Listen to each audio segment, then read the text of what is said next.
जब मुआशरे में बैलेंस न रहे तो कभी भी अमन खुशहाली नहीं आती। मसलन हमने अपने मुआशरे में गरीब की मदद इसको मायूब समझ लिया है, और जो मांगने वाले हैं, भिखारी हैं, उनकी मदद को हमने अपने ऊपर लाजिम तसव्वुर कर लिया। अब हुआ क्या? गरीब तरस रहा है कि मेरा सिर्फ बिजली का बिल 1 महीने के लिए कोई भर दे, कोई तैयार नहीं है। और फकीर के लिए यह है, रोज जहन बना लेते हैं कि आज 1500, 200, 100, 200 मैंने फकीरों को बांटना है। अब हुआ क्या? मांगने वाले बढ़ते गए और गुर्बत वाले तरसते गए। मुझे एक प्रोफेसर की बात मैंने एक जगह पढ़ी। कहने लगे कि मैं रोड पर जा रहा था तो एक नौजवान खूबसूरत लड़की भीख मांग रही थी। मैं रुक गया, वजह पूछी, गुर्बत बताई। पढ़ी लिखी हो? जी मैं मैट्रिक पास हूं। वो प्रोफेसर साहब फरमाने लगे कि मैंने उसे कहा कि तू ये मांगने वाला काम छोड़, खूबसूरत हो, जवान हो, शादी करो, अपना घर आबाद करो। कहने लगी मुझसे कौन शादी करेगा? प्रोफेसर साहब कहने लगे मैंने उसे ऑफर दे दी कि मैं करूंगा।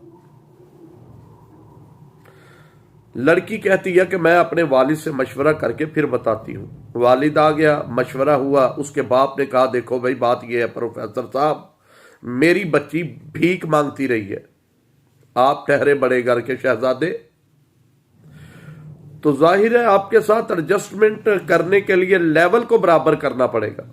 या तो आप भी 1-2 दिन हमारे साथ भीख मांगो यार सड़क पर,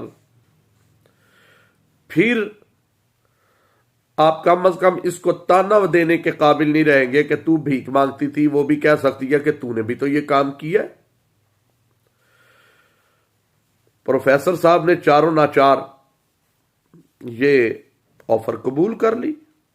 अब अगले दिन एक तरफ वो खूबसूरत लड़की सड़क पर भीख मांग रही है, तो दूसरी तरफ हुलिया हालत बदल कर वो प्रोफेसर साहब भी लगे भीख मांगने। शाम हुई, इकट्ठ हुआ, बातचीत हुई। कैसा रहा दिन? तो प्रोफेसर साहब की आंखों से आंसू जारी हुए और रो के कहने लगे भाई भूला रहा मैं तो, हम तो डिग्रियों के चक्करों में रहे कि इतनी आला काबिलियत के बाद जाकर मुझे नौकरी मिलेगी, मुझे ये मिलेगा, वो मिलेगा। पैसा तो कौम ने भिखारियों के लिए रखा है। जितनी तुमने एक दिन में कमाई कर ली है, हमारा जवान तो सारा सारा दिन मेहनत मजदूरी पूरा महीना करे तो नहीं कमा सकता। और ये अलमिया है कौम का। अभी कल की बात है, सोशल मीडिया पर एक खातून ने एक हैरान कुन खबर शाये की। कहने लगी कि इस वक्त लाहौर की सड़कों पर एक ऐसा भिखारी है जिसके अपने प्लाजे हैं, अपनी कोठियां हैं, अपनी कारें हैं, उसका बैरूने मुल्क में अकाउंट है, नौकर चाकर है, बस 4, 5, 7 घंटे उसे मांगने की एक्टिंग आती है। तो मैं सिर्फ और सिर्फ इस पैगाम को आप तक पहुंचाने के लिए हाजिर हुआ था कि अपने अकरबा में देखो हकदार कौन है, अपने गली मोहल्ले में देखो सफेद पोश और जरूरतमंद कौन है, और ये याद रखो खैरात के 1000 रुपए से बेहतर है आप किसी जरूरतमंद को 500, 100 कर्ज दे दो। कर्ज की बड़ी फजीलत है।